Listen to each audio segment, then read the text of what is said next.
بسم الله الرحمن الرحيم والصلاة والسلام على أشرف المرسلين. نقدم لكم في هذه الحصة الدرس رقم 2 cours numéro 2 sur la méthodologie des plans d'expérience حول منهجية تصميم التجارب. السلام عليكم ورحمة الله تعالى وبركاته. Donc, on va faire une connaissance avec la méthode des plans d'expérience. التعرف على طريقة تصميم التجارب. Si vous suivez ce cours, probablement vous faites des expériences et que vous cherchez à mieux les organiser.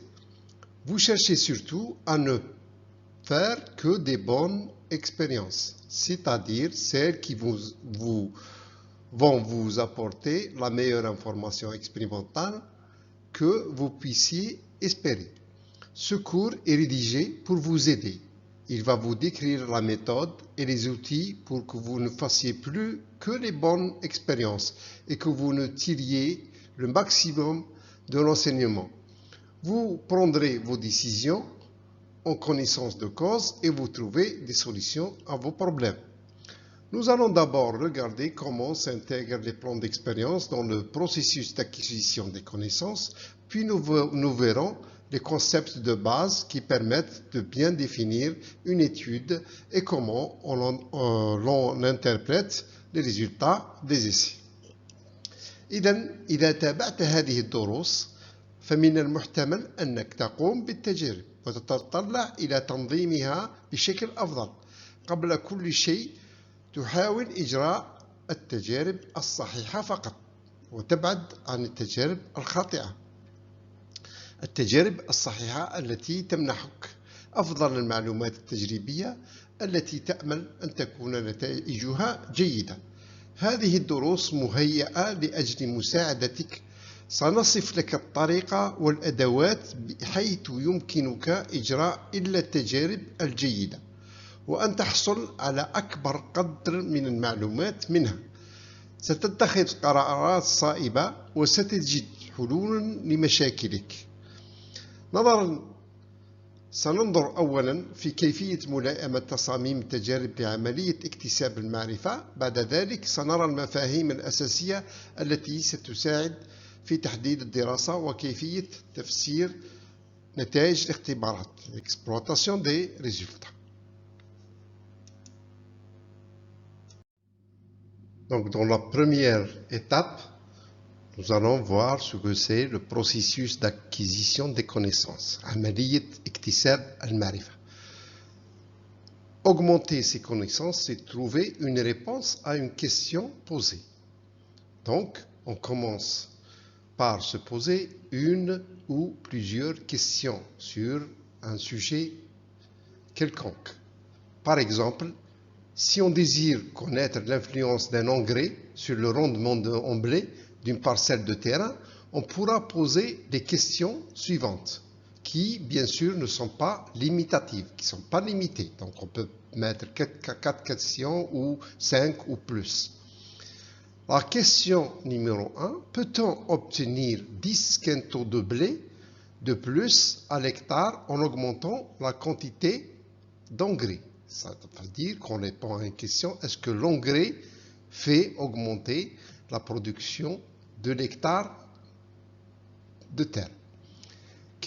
La deuxième question, quelle est l'incidence de la pluie sur l'efficacité de l'engrais? Est-ce que la pluie augmente la quantité de production ou au contraire, la fait diminuer?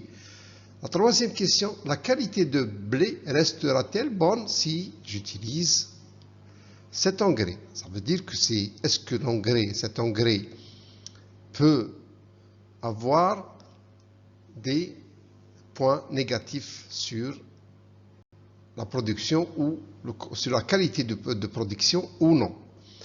Quatrième question, combien dois-je utiliser d'engrais pour obtenir la quantité maximale de blé par hectare? Parce que j'utilise 1 kg par hectare, 2 kg par hectare, etc. Donc, je dois répondre à des questions posées. Donc, je me pose des questions et j'essaye de répondre à ces questions à travers d'expérimentation. لزيادة معرفتك هو العثور على إجابة لسؤال مطروح. لذلك نبدأ بطرح سؤال أو أكثر على أنفسنا الشكل 1-1. على سبيل المثال، إذا كنت تريد معرفة تأثير السماد على محصول القمح لقطعة أرض، فيمكنك طرح الأسئلة التالية التي ليست شاملة بالطبع، يعني أي يمكن أن نطرح سؤال 1 2 3 4 أو أكثر. السؤال الأول: هل يمكننا الحصول على 10 قنطار من القمح لكل هكتار عن طريق زيادة السماد؟ إذا فرضنا أن هناك فلاح وله قطعة أرض، وهذه قطعة الأرض مساحتها 1 هكتار، وهو يريد أن ينتج كمية 10 قنطار في الهكتار، هل تنصحه بزيادة كمية السماد لأجل أن يحصل على إنتاجية أكثر؟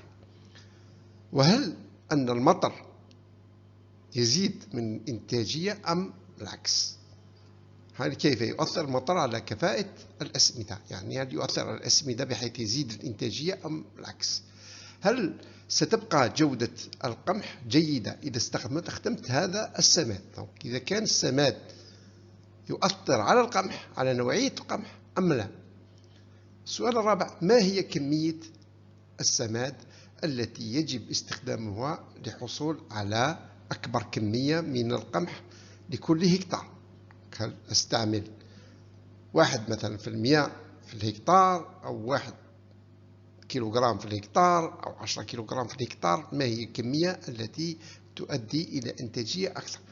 إذن سنضع أسئلة ونختار طريقة التجربة، ثم نجري التجربة ونحصل على أجوبة، نتائج وأجوبة. Ces questions délimitent le problème à résoudre et fixent des travaux à exécuter. Il est donc important de se poser des questions qui correspondent réellement au problème. Bien sûr, avant d'entreprendre les expériences, il est prudent de vérifier que l'information cherchée n'existe pas déjà ailleurs. Dans ce but, on effectue un inventaire des connaissances, soit une bibliographie, soit une consultation d'experts, soit un calcul théorique, soit toute autre démarche ayant pour un but de répondre sans expérience aux questions posées. Après cette phase d'enquête, les questions initiales peuvent être entièrement résolues et il n'y a plus de problème. Dans le cas contraire, c'est-à-dire dans le cas où on ne trouve pas des réponses à ces questions, où certaines questions restent entières, où elles sont modifiées, il est alors nécessaire d'entreprendre des expériences pour obtenir les réponses complètes que l'on souhaite. Donc, le plan d'expérience, le travail se base sur des questions sans réponse. Pour faire une expérimentation, il faut avoir plusieurs questions sans réponse. Ce travail préalable fait partie du métier d'expérimentateur et nous n'insisterons pas. Ce n'est pas sur cette phase du processus que nous voulons faire porter notre rapport de réflexion et d'amélioration. تحدد هذه الأسئلة المشكلة التي يتعين حلها أو حصرها، وتحديد العمل الذي يتوجب القيام به. لذلك من المهم طرح الأسئلة التي تتوافق حقا مع المشكلة، c'est-à-dire le sujet. بالطبع قبل البدء في أي تجارب يجب أيضا التحقق من أن المعلومات المطلوبة غير موجودة بالفعل في مكان آخر.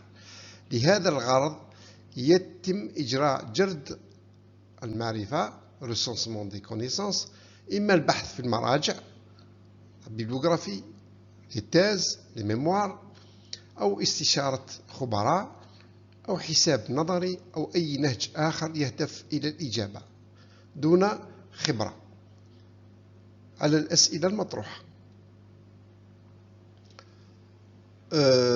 بعد مرحلة التحقيق هذه يمكن حل الأسئلة الأولية بالكامل ولم تعد هناك مشكلة. في حالة العكس، أي في وجود أسئلة لا نجد لها أجوبة في المراجع ولا في استشارة خبراء أو في حساب نظري، أسئلة بدون أجوبة، من الضروري إجراء تجارب للحصول على الإجابات الكاملة التي يرغب فيها المرء. هذا العمل التمهيدي هو جزء من وظيفة المجرب أو الإنسان الذي يقوم بالتجربة، ولا نصر عليه. ليس في هذه المرحلة من العملية نريد تركيز جهودنا في التفكير والتحسين، أي نفكر ما هي الأسئلة التي يمكن أن نطرحها وتكون هي جزء من الموضوع ولا كامل الموضوع، ولا يوجد لها أجوبة في المراجع أو في أي استشارة لخبراء أو حساب نظري إلى غيره.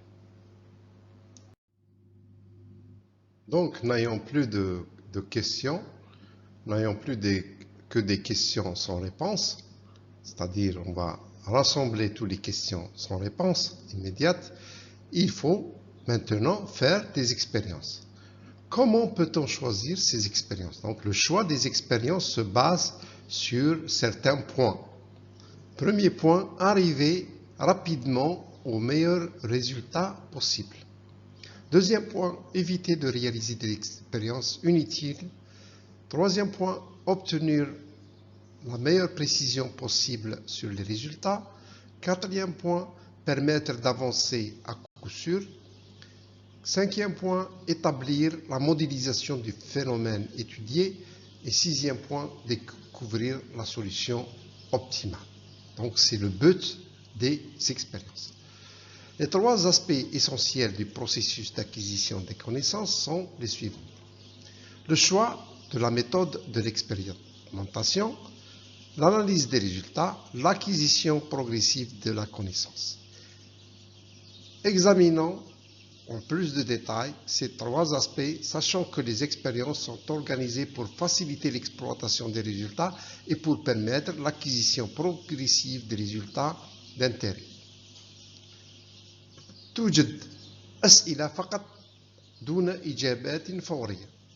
لما توجد عندنا أسئلة بدون إجابات فورية علينا أن نقوم بالتجارب.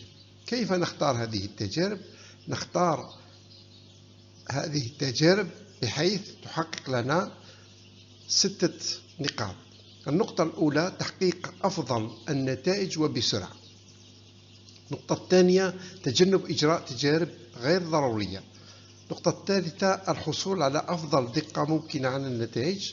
النقطة الرابعة تسمح لك بالمضي قدما وأنت متأكد من عملية التجربة ومن النتائج التي تحصل عليها. إنشاء نمذجة موديليزاسيون للظاهرة وفينومين المدروسة.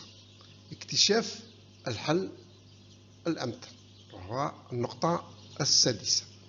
الجوانب الثلاثة الأساسية لعملية اكتساب المعرفة هي اختيار الطريقة التجريبية، تحليل النتائج، الاكتساب التدريجي للمعرفة.